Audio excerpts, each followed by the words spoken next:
El género narrativo es una expresión literaria que se caracteriza por el relato de historias imaginarias o ficticias que constituyen una historia ajena a los sentimientos del autor.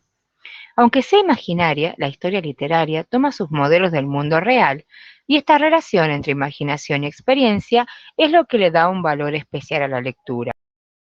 Como características tenemos por un lado al autor que intenta ser sutil, de forma que no quede plasmado explícitamente sus pensamientos o ideología. En realidad, a menudo se toman hechos de la cotidianidad para la construcción de la historia, de forma que el autor alcance la exageración o profundización de ciertos aspectos. Siempre se recurre a la imaginación. Lenguaje. Es sumamente descriptivo y es esencial para nutrir la historia que se relata. El autor permite al lector convertirse en testigo de lo que sucede. Multiplicidad de discursos.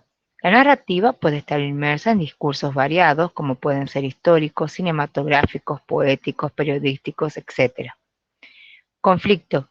Es crucial para el desarrollo de la obra, ya que en este nudo es donde se desarrollan las acciones determinantes para alcanzar el desenlace de la historia.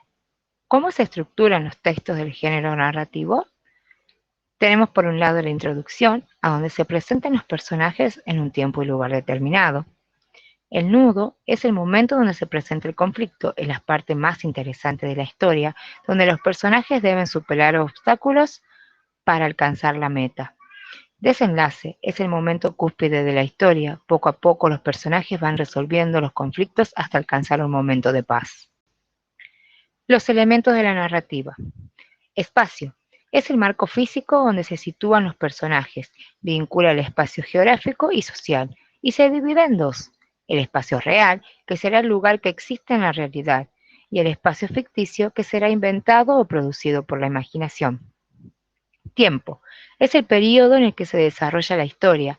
Hay que distinguir entre tiempo externo, que se refiere a la época en la que se ubica la historia, y está ligado a hechos concretos, como por ejemplo guerras, imperios, etc.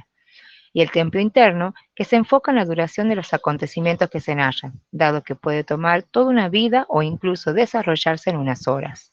Otro elemento es el narrador, es quien relata las acciones. Esta figura puede estar presente o no en la historia y se clasifica en protagonista, que es cuando se relata su propia historia, está siempre en primera persona.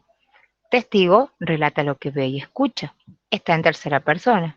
Omnisciente, relata todo lo que sucede, es como un dios que todo lo sabe, incluso los pensamientos y sentimientos de los personajes, está en tercera persona. Por último, hablaremos de los personajes.